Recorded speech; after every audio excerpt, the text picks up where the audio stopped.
Hey guys, it's Joel and welcome back to the channel and welcome back to another video about my Z4's car troubles.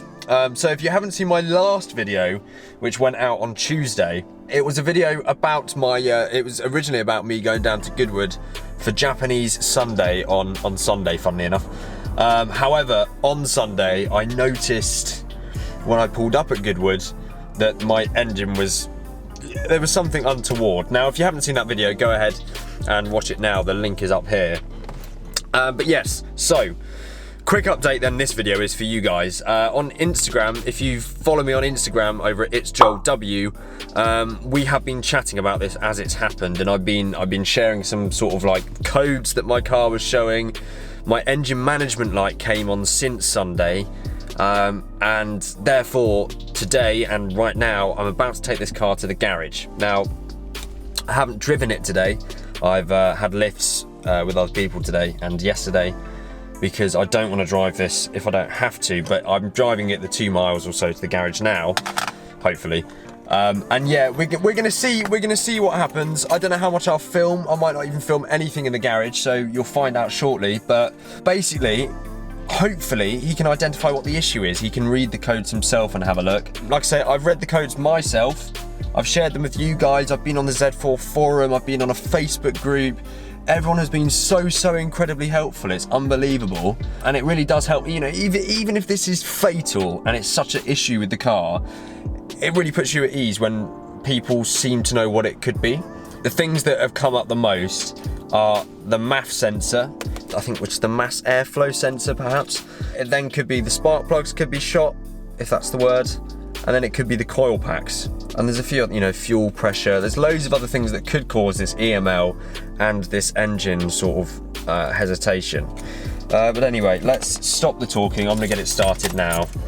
And hopefully we can get it to the garage and get it sorted today. Hopefully this will be like a 2-part series and not anything longer.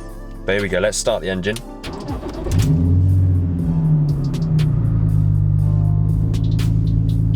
Okay, it's running fine at the moment. We've still got the engine management light, which is good because it means that it should throw up all the codes that my mechanic needs to identify the issue.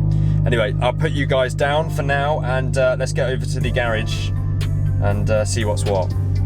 So I don't know if there might be some of you wondering what the issue with this car actually is. To give you a little bit of detail, basically, when I am in neutral, when the car's hot, it seems to be worse.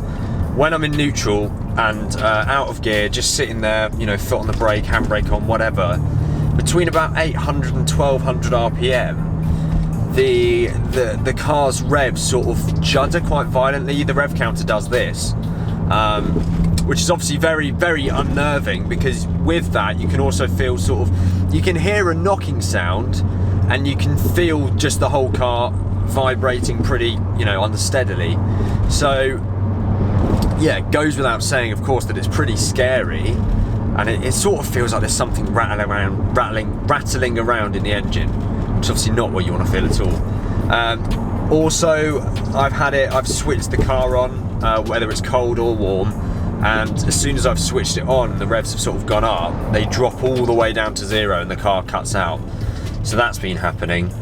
Yeah, it's actually running okay right now, but I've still got my engine management light. But yeah, I'm on my way to the garage. We'll check it out a bit more. But yeah, if you were wondering what the issue actually is, I don't really know, but they're the symptoms of it. The other thing that's been happening a lot is, can't really hear it now, but my car obviously backfires and sort of, yeah, it backfires and drones quite a lot because of my back box delete, which I've done to this car. However, it seems to be doing that all the time now, which is a bit weird. Anyway, we're now parked. We're not parked, but we're stopped at a set of lights, and the car is doing the weird idling thing. The whole car is shaking a little bit, which you probably can't hear or feel, but the rev counter is clearly fluctuating a little bit. If I put it into neutral, it gets worse. Yeah, that's the whole car shaking and juddering now.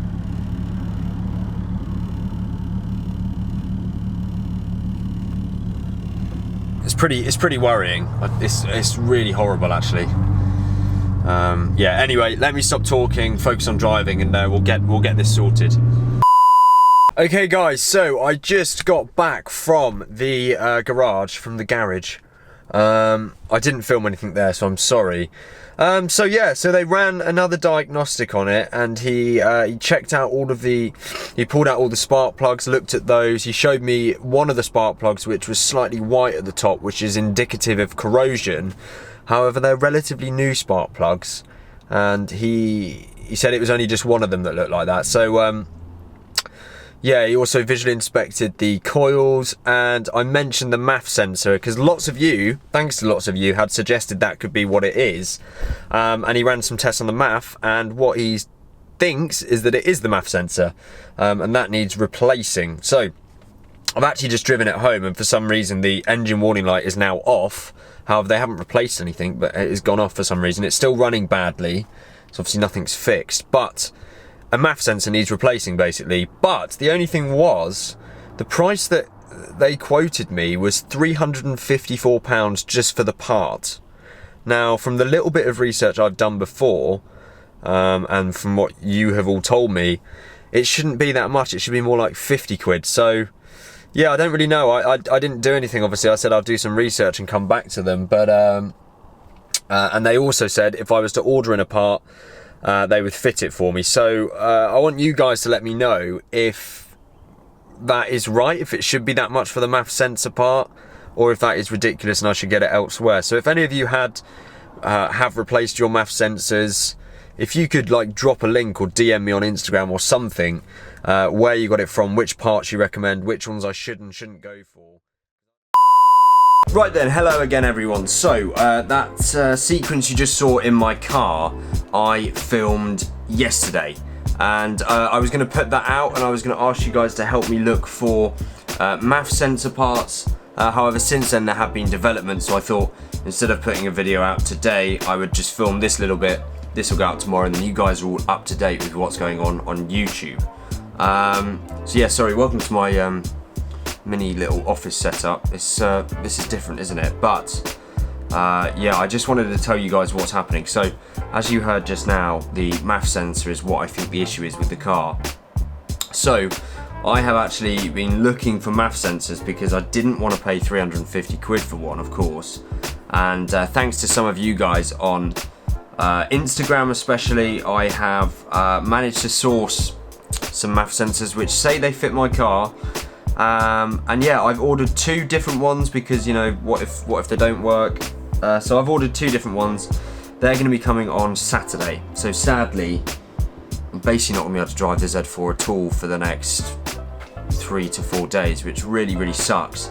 It especially sucks because I was hoping to be going to Santa Pod on Saturday to film a video to meet with Ben Rain and to take my Z4 down the quarter mile tons and tons of times and film a fun video for you guys, but that will have to go on hold now, and I'll hope to do that again in the future. Anyway, I'm waffling. Basically, I have bought a couple of MAFs on eBay.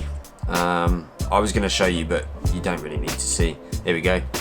I've posted, can you see that? I've posted 2. I've had 2 posted. Cool. So I've got 2 MAF parts coming. Hopefully that is the issue. If that is the issue, well, great. But what I am going to do is, instead of taking it back to the garage when the parts arrive, I'm going to try and fit them myself. It doesn't look like it's a particularly difficult thing to do. I'm really not mechanically minded at all. But that is the plan. On Saturday when they arrive, I'll be at home. I'll try and do the repair myself. Should that not work, again, thanks to you guys, I've got many other ideas of what the issue could be. The main one I've been seeing is the vacuum hose, I think, or a vacuum leak. So it could actually be that the pipe leading into the MAF, whatever that's connected to, could have some cuts or whatever in it, and it could be leaking from that. So I don't know at all. But yeah, I thought I'd just keep you guys updated because you seem to be interested in what's going on. Obviously it means that I can't be filming normal content for you at the moment, but I'm really hoping that these MAF parts that I've bought are going to work. So yeah, so that's it really, guys. So Yeah. Sorry this is so different. Normal content will resume as soon as possible, of course. Thank you so much for all your continued support and help with this issue in particular. And I will see you guys very, very soon.